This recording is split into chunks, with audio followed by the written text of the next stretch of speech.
بسم اللہ الرحمن الرحیم الصلاۃ والسلام علیک یا رسول اللہ وعلی آلک وصحابک یا حبیب اللہ لم یکن الذین کفروا من اہل الکتاب والمشرکین۔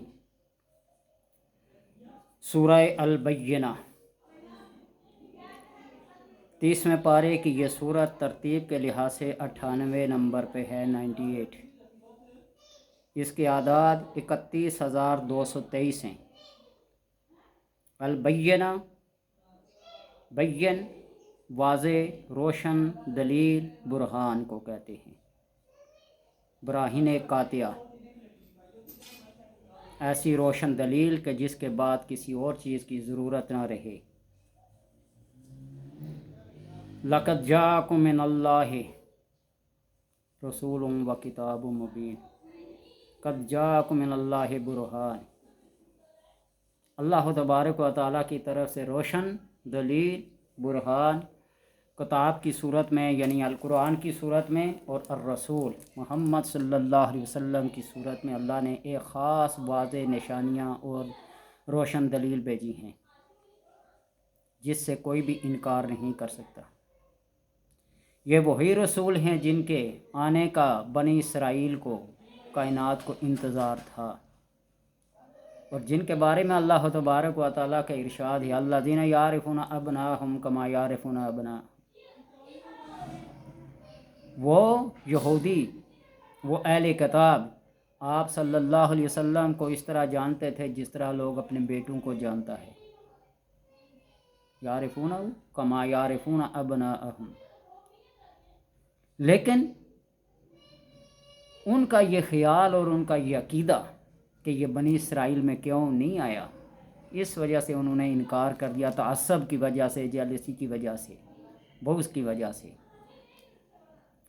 اللہ تبارک و تعالیٰ کسی کا محتاج نہیں ہے کہ جس کو نبی اور رسول بنا کر بھیجتا ہے وہ عوام سے مشورہ لے، رائے لے۔ خالق اور مخلوق کا ایک تعلق تو ضرور ہے، لیکن خالق اتنا بھی محتاج نہیں ہے کہ وہ اپنی مخلوق سے یہ پوچھے کہ میں ہاں ایسا کرنے لگا ہوں، تمہارا کیا خیال ہے۔ وہ تو تخلیق آدم کے طور پر فرشتوں سے پوچھ لیا تھا،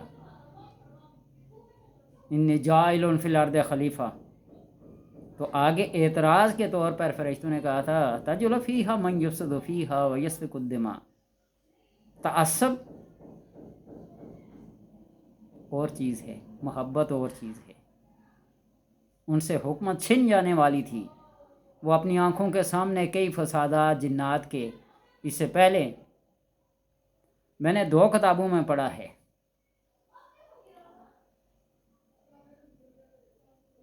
بلکہ 3 کتابوں میں، فتوحات مکیہ، فصوص الحکم، حیات الحوان علامہ کمال الدین دمیری کی، اور سلطان بہو رحمۃ اللہ تعالیٰ علیہ کی کتاب عین الفقر۔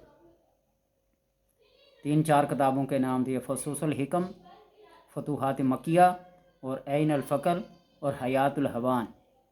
محی الدین ابن عربی کی 2 کتابیں، فتوحات مکیہ اور فصوص الحکم، اور علامہ کمال الدین دمیری کی حیات الحوان، اور سلطان بہو رحمۃ اللہ تعالیٰ کی کتاب عین الفقر۔ اس میں یہ ارشاد فرمایا گیا ہے کہ اللہ تبارک و تعالیٰ نے اس ہمارے آدم جس کی ہم اولاد ہیں، ان سے پہلے 10,000 آدم پیدا کیے ہیں، اور 10,000 آدم میں سے ہر آدم کی عمر 15,000 سال تھی۔ تو پھر خود سوچ لیں کہ آج کل جو سائنسدان یہ کہتے ہیں کہ اتنے کروڑ سال پہلے ایسا ہوا تھا، فلاں جگہ سے ایسا مجسمہ ملا ہے، فلاں جگہ سے یہ آثار ملے ہیں، فلاں جگہ سے، وہ اس آدم کے پہلے کے ہیں، ہمارے آدم کے نہیں ہیں۔ ہمارے آدم کی تاریخ پڑھ کے دیکھ لیے، بمشکل ابھی 9,000 یا 10,000 سال گزرے ہیں۔ تاریخ میں بیان کرتے ہیں نا، آج سے 4,500 سال پہلے ابراہیم علیہ السلام نے یہ کہا تھا، موسیٰ علیہ السلام نے یہ کہا تھا، فلاں نبی نے ایسا، فلاں دور میں ایسا ہوا۔ تو تاریخ آدم پڑھ کے دیکھیے کہ اس کو ابھی لاکھوں سال نہیں ہوئے، یہ ابھی ہزاروں کی تعداد میں چل رہے ہیں، نہ لاکھوں میں گئے، نہ کروڑوں میں، نہ اربوں میں گئے ہیں۔ یہ ان 4 کتابوں کے حوالے دے دیے۔ تو اس طرح تخلیق کائنات سے پہلے سورہ یاسین میں اور کئی سور میں بتا چکا ہوں کہ اللہ تبارک و تعالیٰ نے تخلیق کائنات سے پہلے 1000 سال سورہ یاسین کو لکھا، اور سورہ یاسین کی یاد انک لمن المرسلین، آپ رسولوں میں سے ہیں، اور بنی اسرائیل میں 70,000 انبیاء گزرے ہیں، 70,000 انبیاء، اور اسی انتظار میں ہوا تھے کہ یہ نبی جس کے آدم سے لے کر آخر عیسیٰ علیہ السلام تک ہر نبی یہ فرماتا آیا ہے، رسول من بعد اسمہ احمد، بشارت دیتے آئے ہیں، تو وہ جب بنی اسماعیل میں پیدا ہوئے تو انہوں نے تعصب شروع کر دیا، یعرفون ابنا کما یعرفون ابناہم، یعرفونہ کما یعرفون ابناہم، تو اس لیے یہ وہ رسول ہیں روشن دلیل۔ اس صورت کو بینہ کے نام سے اسی لیے لم یکن الذین کفروا من اہل الکتاب مشرکین منفکین حتی تأتیہم البینہ رسول من اللہ یتلو صحفا مطہرہ فیہا کتب قیمہ، پوری صورت کو پڑھ کے دیکھ لیں۔ اس صورت کے پڑھنے کا فائدہ کیا ہے کہ برتن پر لکھ کر، چینی کے برتن پہ لکھ کر اس کو گول کر، گولنے سے مراد یہ ہوتی ہے کہ شہد اور عرق گلاب اور زعفران سے لکھا ہوا شہد میں عرق گلاب میں گول کر پلایا جائے۔ فالج لقوہ کا مریض ہو تو اللہ تبارک و تعالیٰ اس صورت کی برکت سے اس کے لقوے کو اور اس کے فالج کو ٹھیک کر دے گا۔ اس کے لیے میں بار بار کہتا ہوں یقین اور اعتقاد کی ضرورت ہے، یقین اور اعتقاد کی ضرورت ہے۔ اگر کوئی سورہ بینہ روٹی پر لکھ کر یہ روٹی چور کو کھلا لے، اکثر چیزیں چوری ہوتی ہیں نا، آپ کو ایک بات یہ بتاتا چلوں کہ اگر ایک کتا جو سکھایا ہوتا ہے وہ شکار کر کے مالک کو آ کر دے سکتا ہے، وہ مالک کو چور کی رپورٹ دے سکتا ہے، اس کے قدموں کی بو کو سونگھ کر وہ متعلقہ جگہ پہ پہنچ سکتا ہے، ایک کتا یا کوئی بھی سدایا ہوا جانور، طوطے کو آپ جو رٹا لگوائیں گے وہی آپ کو رزلٹ دے گا۔ تو اس لیے اگر وہ چیزیں اپنی تربیت ان کے سکھانے سے رزلٹ دے سکتی ہیں، تو اللہ تبارک و تعالیٰ کی کلام بندے کی زبان سے جب پڑھی جائے گی تو یہ اثر نہیں رکھے گی۔ لیکن ہم مادیت کے زیادہ قائل ہو گئے ہیں نا، فلاں ڈاکٹر صاحب اتنے ماہر ہیں، فلاں حکیم صاحب ایسے ہیں۔ ڈاکٹر اور حکیم کا انکار نہیں، اللہ نے ہر بندے کو ایک حکمت، ایک دانائی، عقل مندی، روشن دلیل دے کر بھیجا ہے، وہ اسے چاہے اچھے راستے میں لگائے یا کہیں برائی کی طرف بہک جائے، وہ اس کی اپنی مرضی ہے، لیکن ہر بندہ دوسرے بندے کا محتاج ہے۔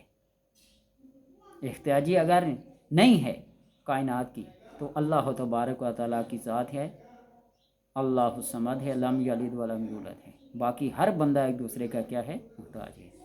لیکن اس خدا کی کلام کو جب اس یقین اور اعتقاد کے ساتھ لکھا جائے، پڑھا جائے، کام میں لایا جائے تو 100% کیا کئی 1000% یہ رزلٹ دے گا۔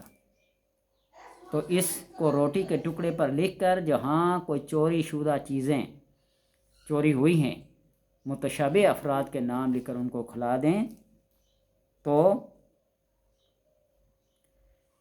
وہ روٹی چور کو کھلائیں تو روٹی کا لقمہ چور کے منہ میں پھنس جائے گا، وہ چوری کا مال مان جائے گا۔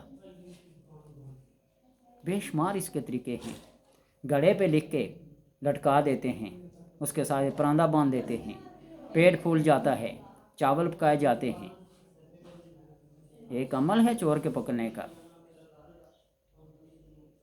اللہم انت الکبیر و انا الصغیر فمن یدعو الصغیر الا الکبیر یا کبیر یا کبیر۔ کٹورا ہاتھ میں رکھ کر اس میں جو رکھ کر جو کا براہو اثر کے بعد تو اس کے اوپر یہ عبارت پڑھی جاتی ہے، کٹورا چل کر چور کے گھر تک جاتا ہے۔ لیکن وہ طریقہ خاص جو میں آپ کو بار بار بتاتا ہوں وہ صرف اہل لوگوں کو لایا جائے، وگرنہ یہ باتیں گلے پڑ جاتی ہیں۔ بہت سارا ایسا واقعات ہوئے ہیں۔ کراچی کے ایک مشہور مفتی صاحب ہیں، وہ یہ بیان کرتے ہیں کہ میں جب مسجد میں نیا جگہ مفتی بن کر، امام بن کر، خطیب بن کر گیا تو ایک آدمی نے مجھ سے سوال کیا کہ ام موسیٰ، حضرت موسیٰ علیہ السلام کی والدہ کا نام لکھ کر تالے میں لگایا جائے تو تالا کھل جاتا ہے؟ کہا کھل جاتا ہے، لیکن یہ پھندا میرے گلے میں نہ ڈالو کہ مفتی صاحب نے، خطیب صاحب نے یہ بات بتائی ہے کہ یوں اس کے پڑھنے کا طریقہ ہے خاص۔ ام موسیٰ موسیٰ علیہ السلام کی ماں کا نام پکارتے جائیں، ایک دفعہ نہیں، دو دفعہ نہیں، ہزار دفعہ نہیں، لاکھوں دفعہ۔ وہ طریقہ خاص جب تک نہیں آزمایا جائے گا نہیں کھلے گا۔ اسی طرح یہ طریقہ خاص ہوتا ہے، جب تک یہ نہیں طریقہ خاص تو اس وقت تک عمل کام میں نہیں آتا۔ اور اگر چور کا نام لکھ کر انگوٹھی سامنے رکھے اور سورہ بینہ پڑھنا شروع کر دے، انگوٹھی حرکت میں آ جائے گی۔ میں جب اسکول میں پڑھایا کرتا تھا نا، لاسٹ پیریڈ ہوتا تھا میری 10ویں کلاس میں، اور اکثر آپ کو پتہ ہوگا جو اسکول پڑھے ہوئے ہیں ان کو پتہ ہے کہ لاسٹ پیریڈ گزارنا کتنا مشکل ہوتا ہے، اور ٹیچر بھی اور اسٹوڈنٹ بھی کتنے بے تاب ہوتے ہیں چھٹی کے لیے، بڑا شور شان۔ تو میں نیا اسکول میں ٹرانسفر ہو کے گیا تو بچوں نے شور مچانا شروع کر دیا۔ میں نے ان کا ایک عمل بتایا، وہ جو ڈائس کے پاس کرسی پڑی ہوئی تھی نا، اس کے اوپر کوئی پڑا، کرسی آہستہ آہستہ اٹھتی روشن دان تک چلے گئی۔ ایک بچہ کلاس سے اٹھا کہنے لگا، سر یہ کون سا مشکل کام ہے، میں بھی کر سکتا ہوں۔ میں نے اس کو ڈائس پہ بلایا، اپنی جگہ پہ لایا، اس نے گھڑی اتار کے رکھی، گھڑی یوں گھومنے لگی۔ کلاس کے بچے بڑے حیران، بالکل چپ خاموشی سے دیکھتے رہے یہ منظر۔ پھر میں نے اس سے پوچھا کیا پڑھتے ہو؟ اس نے آیت الکرسی پڑھنے کے لیے بتائی۔ مجھ سے پوچھا آپ نے کیا پڑھا؟ میں نے کہا میں نے صرف ایک لفظ پڑھا، تو نے پوری آیت الکرسی پڑھی، میں نے صرف ایک لفظ پڑھا۔ بات ہوتی ہے اپنے ریاضت کی، گیان کی، دھیان کی۔ تو اس لیے وہ انگوٹھی گھومنے شروع ہو جائے گی اور چور کا پتہ چل جائے گا۔ اور اگر اس سورہ بینہ کو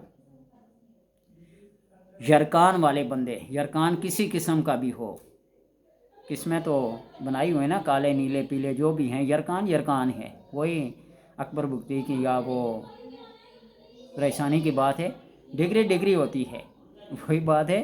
یرکان ہوتا ہے کالا اور نیلا، وہ اس انسانی صحت پر، جسم پر اثر ڈالتا ہے، اس کی جان سے بھی قسم ہو۔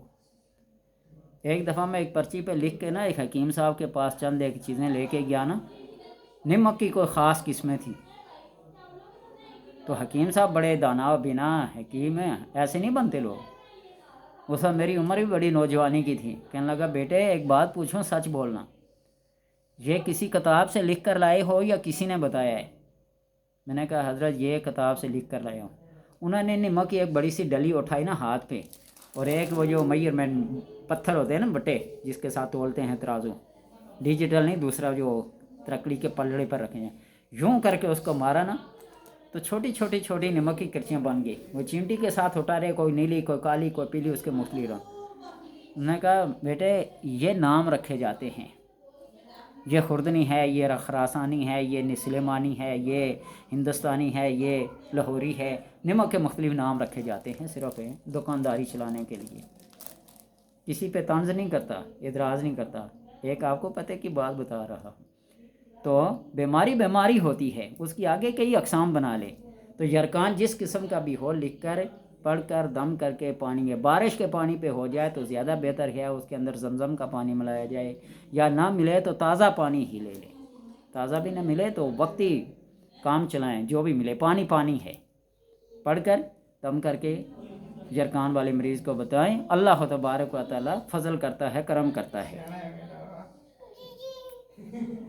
اور اسے شفا، اور اس کا تعویذ لکھ کر گلے میں ڈالا جائے تو پھر بھی اللہ تبارک و تعالیٰ ایسے موذی امراض سے لوگ ہیں وہ گٹھ بنا کے دیتے ہیں کہ دھاگے کے اوپر گرے لگا کے گلے میں ڈالتے ہیں، یرکان ختم ہو جاتا ہے، سوکھے کا مرض ختم ہو جاتا ہے۔ وہ ان چیزوں کے اندر حقیقت ہے۔ شیطان آتا نا رات کو، جس نے عشاء کی نماز نہیں پڑھی تھی، کان میں پیشاب کر دیتا ہے اور ہاتھ پھیرتا ہے، کہتا علیک لیل طویل، علیک لیل طویل، تجھ پر رات لمبی ہو جائے، رات لمبی ہو جائے۔ ان شیطان کے کلمات کے اثرات اتنے ہیں کہ سردیوں میں صبح بستر گرم ہوتا ہے اور گرمیوں میں صبح بستر ٹھنڈا ہوتا ہے، بندے کی صبح کی نماز چلی جاتی ہے۔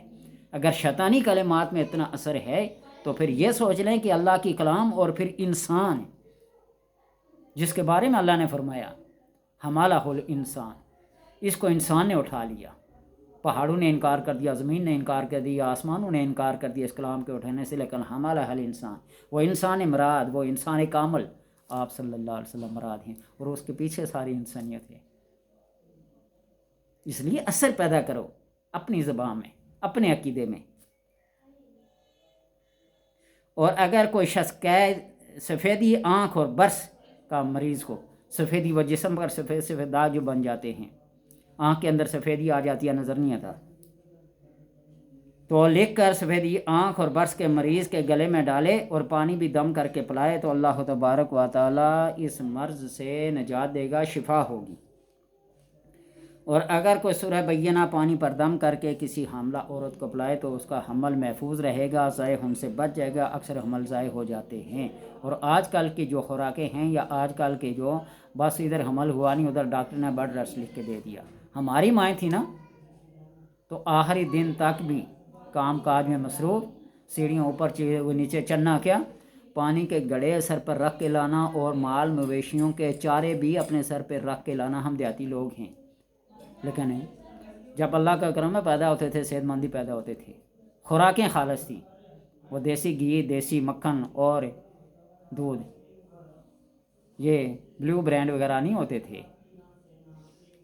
بہرحال زمانے کی تبدیلی کے ساتھ ساتھ چیزیں تبدیل ہوتی رہتی ہیں۔ میری ان باتوں کو طنز یا تنقید نہ سمجھا کریں، خندہ پیشانی سے قبول کر لیا کریں، کام دیں گی کبھی، تو اس لیے حمل محفوظ رہے گا اور ضائع ہونے سے بچ جائے گا۔ اور اگر کوئی سورہ بینہ کو لکھ کر اپنے پاس رکھ لے تو تمام جسمانی امراض سے، تمام جسمانی دردوں سے وہ محفوظ رہے گا۔ میں بار بار آپ کو نا پوری سورت کا لکھنا تو بہت بڑی بات ہے، بہت بڑی بات ہے۔ میں بار بار یہ کہتا ہوں لیعذبہم، سورہ انفال کا وہ جو لفظ ہے لیعذبہم، شہادت کی انگلی سے درد والی جگہ پہ لکھ لیا کرو، اللہ تبارک و تعالیٰ کیا دیتا ہے؟ شفا دیتا ہے۔ اور اگر کوئی چورائے کی مٹی لے کر اس پر سورہ بینہ پڑے اور پھر یہ مٹی ان لوگوں کی جگہ پہ بکھیر دے جو لوگ ضلالت اور گمراہی میں، جوے میں، شراب نوشی میں، برائی کے اندر ملوث ہیں، اس جگہ پہ ڈال دیا جائے تو وہ لوگ اس میں آپس میں پھٹ جائیں گے، یعنی ان کے اندر تنازع پیدا ہو جائے گا، وہ اکٹھے مل کر ایسی برائی کا ارتکاب نہیں کریں گے۔ کہیں شراب خانہ ہے، کہیں جوا خانہ ہے، کہیں کوئی ہے، کہیں کچھ ہے، ایسی جگہ پہ جہاں لوگ برائی پھیلانے کے لیے بیٹھتے ہیں تو وہاں یہ مٹی بکھیر دی جائے تو وہ اکٹھے بیٹھنے والے، وہ برائی پھیلانے والے کبھی اکٹھے مل بیٹھیں گے نہیں، ان کے اندر تنازع پڑ جائے گا، وہ متفرق ہو جائیں گے۔ اور اسی طرح ایسی جگہ پہ میٹنگ، یہاں کسی بندے کو نقصان پہنچانے کے لیے، کسی کو ذلیل کرنے کے لیے کوئی رائے، جو مشورہ، وہ جو دار ندوہ میں ہوا کرتا مسلمانوں کو، وہ جو مسجد درار بنی تھی مسلمانوں کو نقصان پہنچانے کے لیے، ایسی جگہ جہاں خبیث طبیعت کے لوگ بیٹھ جائیں، جو دین اور مذہب اور ملت کو نقصان پہنچانے کے لیے بیٹھیں، تو اس جگہ پہ یہ پڑھ کر پھونک دیا کریں، مٹی بکھیر دیا کریں۔ اللہ تبارک و تعالیٰ ایسے فاسد قسم کے لوگوں سے، فاجر قسم کے لوگوں سے بچ بھی جائیں گے، اور ان کے آپس کے اندر تنازعات پیدا ہو جائیں گے، وہ مل نہیں بیٹھیں گے، اور اس طرح مسلمان گمراہی سے کیا ہو جائیں گے؟ بچ جائیں گے۔ نیک لوگ، اچھے لوگ، صحبت صالح را صالح کنن، صحبت طالح را طالح کنن، نیک بندے کی صحبت میں بیٹھیں گے تو نیک بنیں گے، اور بد کی صحبت میں بیٹھیں گے بد بیٹھیں گے۔ وہ میاں صاحب فرماتے ہیں نا، ککر تے انگور چڑھا کے ہر گچھا زخمایا والی بات ہے، سمجھے؟ آپ مسجد میں 1000 برس تک سجدے میں پڑے رہیں، قیام میں پڑے رہیں، آپ کو کوئی نمازی نہیں کہے گا۔ کہیں کسی گندگی کے ڈھیر پر بیٹھ کر کہیں چرس کا ایک سوٹا لگا لیا کسی کے ساتھ تو لوگ آپ کو چرسی پوٹی کہنا شروع کر دیں گے۔ تو اس لیے اللہ تبارک و تعالیٰ سے دعا ہے کہ ایسی برے مقامات سے، بری جگہوں سے، بری صحبتوں سے انسان کو محفوظ رکھے اور وہ اپنے حفظ و امان میں رکھے۔ اللہ پڑھنے کی، سمجھنے کی، عمل کی توفیق عطا فرمائے۔